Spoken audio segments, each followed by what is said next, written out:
Se você olhar ao redor hoje, muitas pessoas estão lutando. Alguém em algum lugar está preocupado e ansioso por um filho pródigo, um filho que perdeu o caminho. Alguém em outro lugar acabou de receber uma notícia terrível. Agora, a vida nunca mais será a mesma para eles. Então, deixe-me te perguntar, de quem você depende quando a vida fica difícil? De quem você depende quando vê apenas problemas e caos ao seu redor? De quem você depende quando não tem forças? De quem você depende quando se depara com circunstâncias sobre as quais não pode fazer nada?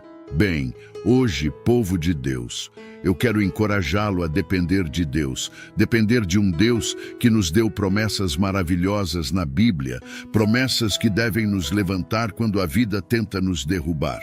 Promessas que devem trazer paz aos nossos corações, mesmo que o nosso ambiente externo seja tumultuado. As promessas de Deus são o que eu e você devemos depender, porque Deus é um Deus fiel. Ele é um Deus que cumpre sua palavra porque Ele é a verdade. Agora oro para que esta mensagem sirva como um lembrete para cada crente que está ouvindo. Quero que você saiba que quando você começar a confiar nas promessas de Deus, perceberá que está bem cuidado, você não vai faltar em nada.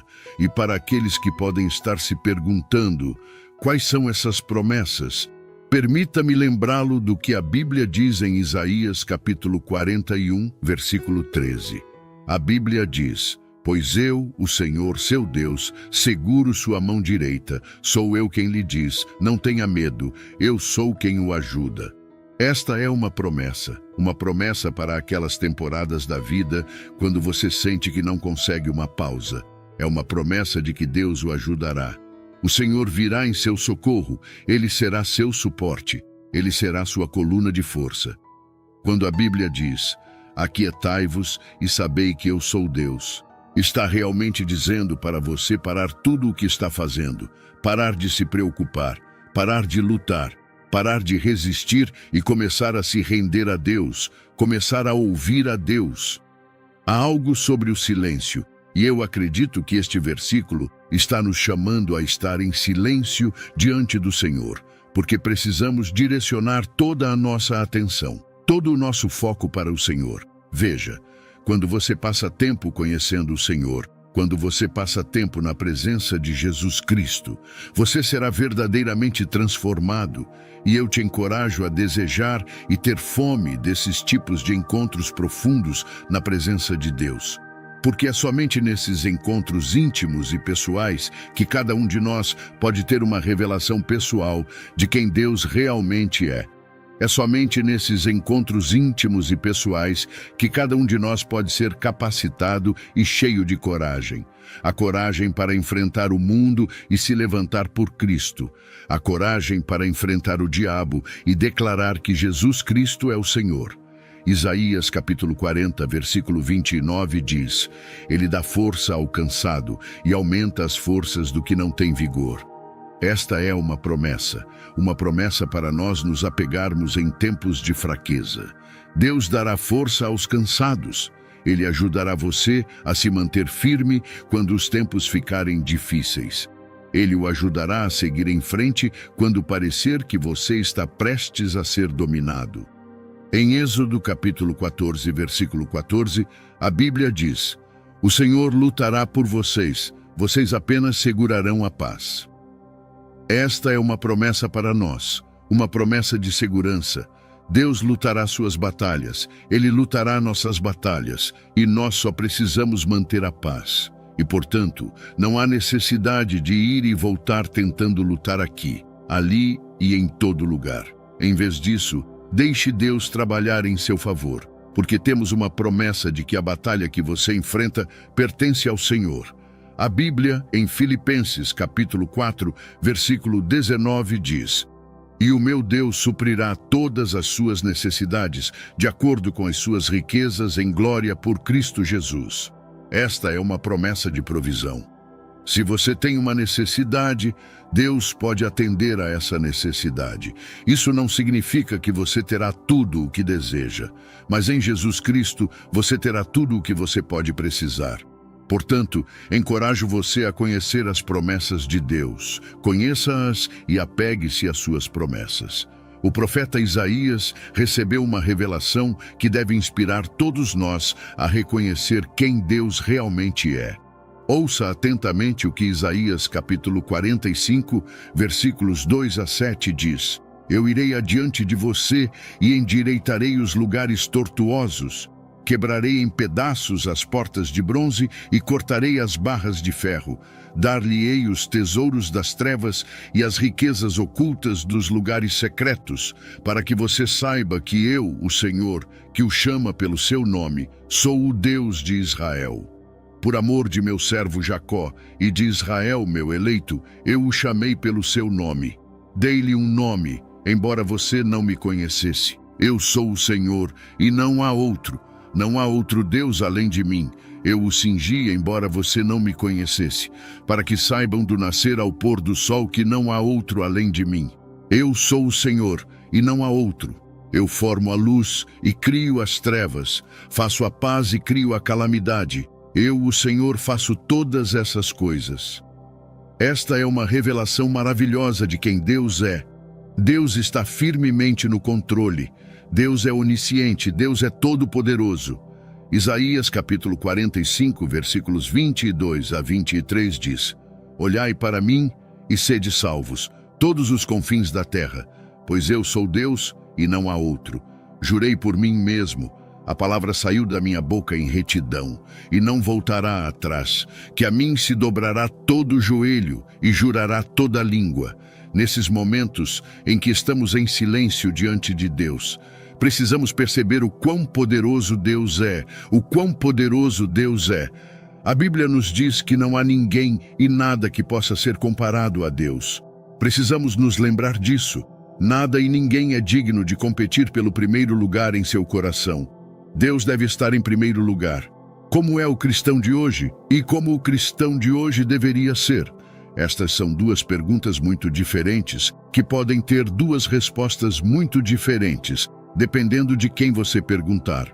Agora, a Bíblia diz em 1 Pedro capítulo 2, versículo 21: Para isso vocês foram chamados, porque Cristo sofreu por vocês, deixando-lhes um exemplo, para que vocês sigam os seus passos. Ouça isso atentamente, porque Cristo sofreu por você, deixando-lhe um exemplo para que você siga os seus passos. Eu acredito que isso é o verdadeiro cristianismo, seguir o exemplo de Jesus Cristo. Jesus Cristo deixou o céu pela terra para morrer pelos nossos pecados. Ele colocou a igreja antes de si mesmo. Ele obedeceu à vontade de Deus. Ele viveu uma vida de propósito. Um propósito que pode ser resumido com suas palavras em Lucas, capítulo 22, versículo 42, que diz: Pai, se quiseres, afasta de mim este cálice. Contudo, não seja feita a minha vontade, mas a tua. Quando chegamos a tal lugar, isso é o que eu acredito ser o verdadeiro cristianismo. Agora gostaria de encorajá-lo a dar os seguintes passos para garantir que você esteja marchando em frente e vivendo uma vida que agrada ao Senhor. Para começar, todos nós precisamos viver vidas onde Deus é o primeiro. Você e eu precisamos viver uma vida que coloca Deus acima de tudo. Coloque Deus antes de tudo. A tradução amplificada de Lucas capítulo 9, versículo 23, diz: E ele estava dizendo a todos: Se alguém deseja me seguir como meu discípulo, ele deve negar a si mesmo, deixar de lado os interesses egoístas, tomar a sua cruz diariamente, expressando uma disposição de suportar o que quer que venha e seguir-me, acreditando em mim, conformando-se com o meu exemplo de vida e, se necessário, sofrendo ou talvez morrendo por causa da fé em mim. Isso me lembra da canção que diz: Jesus de manhã, Jesus ao meio-dia, Jesus quando o sol se põe. Para mim, isso significa viver uma vida em que você está completamente consumido pela presença do Senhor, por sua palavra, pelo Espírito Santo. E não, isso não significa que você negligencie suas responsabilidades diárias, porque está orando 24 horas por dia, 7 dias por semana. Não, isso significa simplesmente que sua mente está constantemente fixada em Jesus Cristo. Ou você está meditando silenciosamente em um versículo enquanto faz o café da manhã.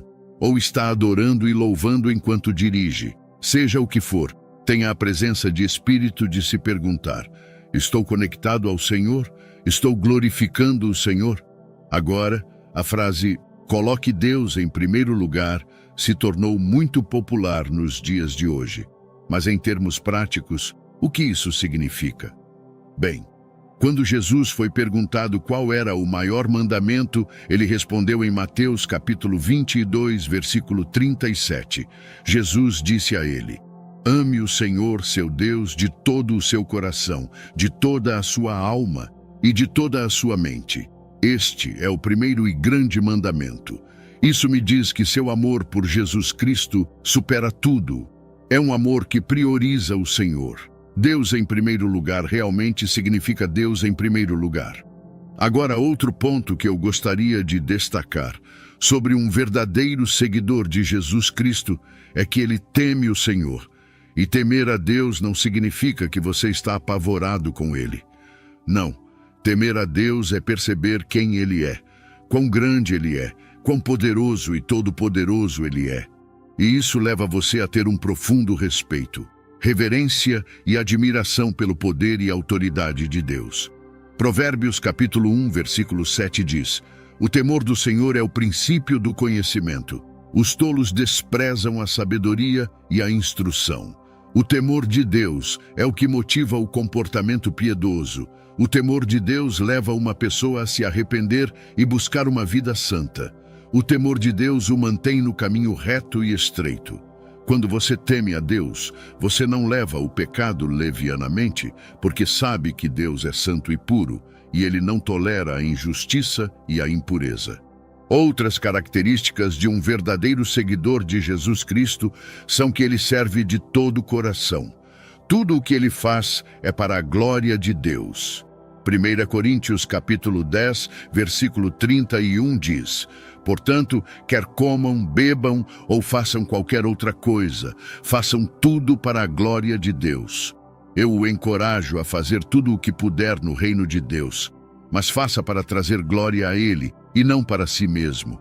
Sirva para a glória de Jesus Cristo, sirva para que os descrentes e aqueles que estão perdidos possam ver a bondade de Deus através de você. Sirva com intenções puras, sirva com intenções piedosas. Muitos de nós precisamos ser obedientes a Gálatas, capítulo 5, versículo 13, que diz: pois vocês foram chamados à liberdade, irmãos. Só não usem a liberdade como uma oportunidade para a carne, mas sirvam uns aos outros através do amor. Quando você serve para a glória de Deus, isso, acredito, é quando você realmente está imitando Cristo. Agora, meu ponto final está intimamente ligado a essa questão de servir. Um verdadeiro seguidor de Jesus Cristo é humilde, e humildade não significa que você permite ser usado e abusado. Isso simplesmente significa que você não pensa mais de si mesmo do que deveria, e não pensa menos dos outros do que deveria. E, para ser honesto, isso tem tudo a ver com orgulho. O orgulho diz: eu posso fazer isso sozinho. O orgulho diz: eu sou autossuficiente, eu sou bem-sucedido e eu consegui porque trabalhei duro. O orgulho diz: olhe para mim, veja o que eu fiz. No entanto, a humildade diz: em minha fraqueza, a força de Deus é aperfeiçoada. A humildade diz: Deus me dará força, Deus renovará minhas forças. Eu acredito que posso fazer todas as coisas por meio de Cristo que me fortalece. Você vê a diferença? O orgulho diz: olhe para mim, mas a humildade diz: olhe para Cristo. O orgulho diz: veja o que eu fiz, mas a humildade diz: veja o que o Senhor fez. Tiago capítulo 4, versículo 6 diz: mas ele concede maior graça. Por isso diz: Deus resiste aos soberbos, mas dá graça aos humildes.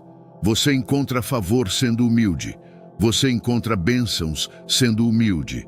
Portanto, eu o encorajo a ser alguém que coloca Deus em primeiro lugar, seja de dia ou de noite, faça sol ou faça chuva. Coloque Deus em primeiro lugar. Seja alguém que vive com o temor do Senhor em sua vida. Reverencie e honre nosso Senhor Jesus Cristo sempre. E, finalmente, seja humilde. Seja sempre humilde em tudo o que você faz.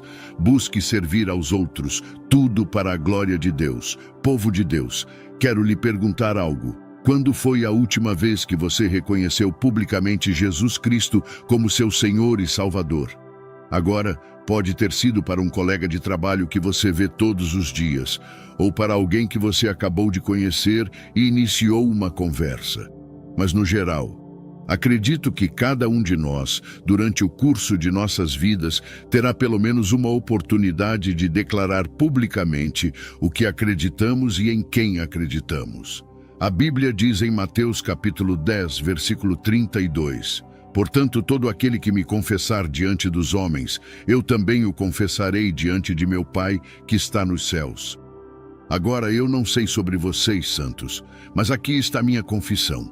Eu acredito em Jesus Cristo, acredito que Ele é o caminho, a verdade e a vida, e ninguém pode chegar ao Pai, exceto por meio de Jesus. Eu acredito que Ele é o pão da vida, Ele é aquele que pode nos sustentar. Eu acredito que Jesus Cristo é o príncipe da paz, e nele você encontrará paz além de toda a compreensão humana. Eu acredito que Jesus Cristo é a luz do mundo e o bom pastor. Eu acredito que ele foi um curador e um realizador de milagres quando andou aqui na terra, e também acredito que ele ainda é capaz de fazer o impossível até hoje. Eu acredito que ele morreu na cruz pelos nossos pecados, pelos meus pecados, e acredito que ele ressuscitou depois de 3 dias e subiu às alturas, e agora está sentado à direita do Pai. Ouça-me, no nome de Jesus há poder. Jesus Cristo é o nome acima de todo nome. Ele é o autor e consumador da nossa fé. Ele é o ressurreto, o Todo-Poderoso. Quando pronunciamos esse nome, o poderoso nome de Jesus Cristo, toda doença tem que se curvar, toda enfermidade tem que ir embora, toda corrente tem que se romper. E aqui está a minha palavra para você. Como crentes, não devemos nos envergonhar do Evangelho de Jesus Cristo. Nunca devemos comprometer a palavra de Deus para que possamos nos encaixar neste mundo. Não devemos nos envergonhar do Evangelho, porque o diabo e o mundo estão agressivamente espalhando uma mensagem de engano. O diabo e este mundo estão agressivamente tentando afastar as pessoas do Evangelho Salvador de Jesus Cristo. E então é hora de nós, como crentes em Jesus Cristo, nos levantarmos e declararmos ao mundo que há um Salvador. Há alguém que pode libertar você se você está preso. Há um Redentor, e seu nome é Jesus Cristo. Não devemos nos envergonhar do Evangelho, mas como cristãos, devemos nos levantar e lutar pelo Evangelho. Devemos nos levantar como filhos e filhas do Altíssimo e proclamar que Jesus Cristo é o Senhor. E assim, queridos irmãos e irmãs, que possamos refletir profundamente sobre o que foi compartilhado. Em meio às tempestades da vida, nas lutas e incertezas, há um chamado constante de Deus para que voltemos nossos olhos para Ele. Suas promessas são imutáveis, seu amor é eterno e sua presença é o nosso maior refúgio. Quando o mundo ao nosso redor parece desmoronar, lembremo-nos de que Deus é fiel. Ele é o Deus que nos sustenta, que luta nossas batalhas, que nos guia por caminhos tortuosos e nos oferece uma paz que ultrapassa todo o entendimento. Ele nos deu um Salvador, Jesus Cristo, que é a prova viva de seu cuidado e redenção.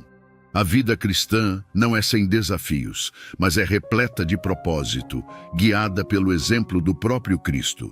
Que o nosso maior desejo seja conhecê-lo mais profundamente, servi-lo com humildade e colocar o reino de Deus acima de todas as coisas. Que cada ação, cada pensamento, cada decisão seja um reflexo de quem Deus é em nossas vidas. Lembremo-nos sempre de que nossa confiança deve estar firmemente ancorada em Cristo, a nossa rocha inabalável.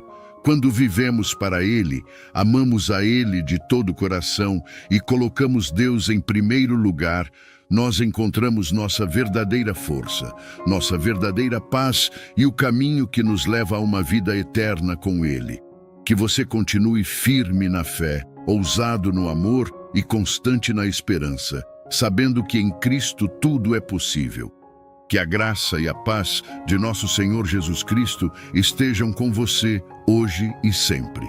Se hoje você experimentou a presença divina ao assistir este vídeo e sente o desejo de ter um encontro transformador com Cristo, dando início a uma nova fase da sua vida, ou se quer renovar seu compromisso por ter se distanciado dos caminhos por algum motivo, ou até mesmo nunca aceitou Jesus Cristo como Senhor em sua jornada, convido amorosamente você a aceitar Cristo. Deixe seu comentário abaixo expressando: eu te aceito, Senhor Jesus, como meu único e suficiente Senhor e Salvador da minha vida. Até a próxima!